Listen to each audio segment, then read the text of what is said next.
Well, now I just wanted to talk about another topic that has come up recently in the news, and that is the Korean Peace Summit of 2018.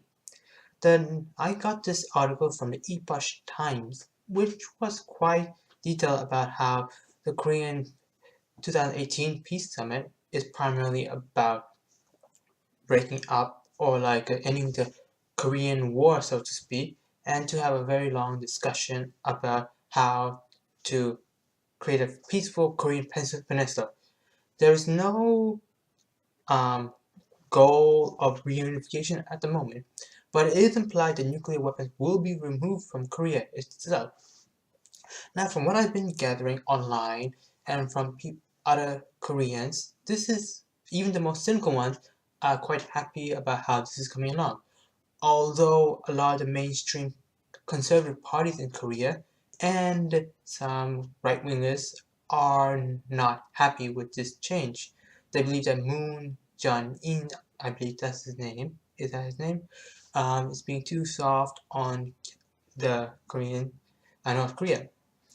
Altogether, though, I think I understand why this peaceful summit has occurred now instead of, say, 20 or 40 years ago.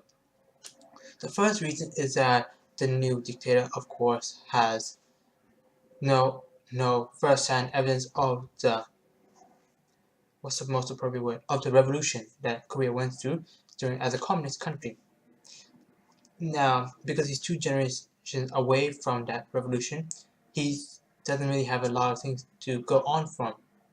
Furthermore, he's also noticing that North Korea has been sliding backwards in the world.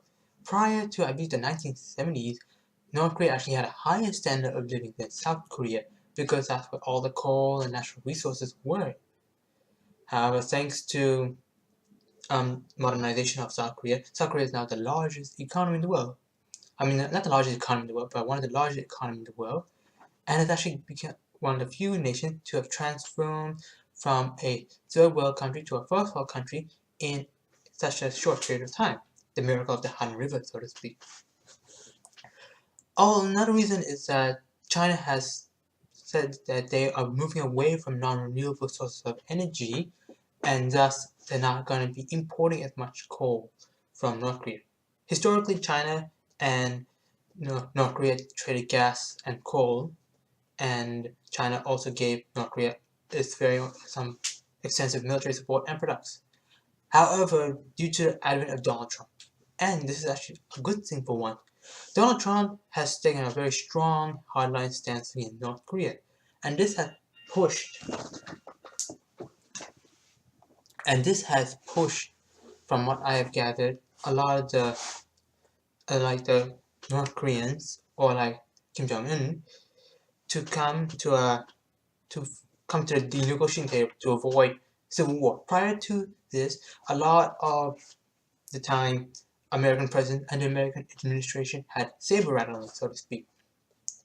But with Donald Trump's unpredictability, Korea realized that they cannot actually live or act as they used to in the past. So they're coming to a peaceful negotiation. And I won't credit Donald Trump for this because it's by own direct doing. But I will say that this will never happen without Donald Trump's presence. I also believe that the reason why North Korea is acting like this as well is because of the new Xi Jinping, or Xi, is that how you say it? Who has become the Communist Party leader of China for life. Prior to this, such leaders stepped down after 5 or 10 years, I believe, to avoid another Mao situation, which even the Communist Party says is only 70% good and 30% bad. So you have a discussive left-wing, not left-wing, but centrist and socially liberal South Korean president who is open to communication and dialogue, and you have two great powers, America and China, who are willing to cut ties or willing to go against the established order of what was prior to the 2016 election or prior to this year itself. So altogether, more, I don't know what's the appropriate word. Aggressive is not the best word, but more unsympathetic forces have forced North Korea to the negotiating table. And we'll see how this plays out. But I do think that this is a good thing.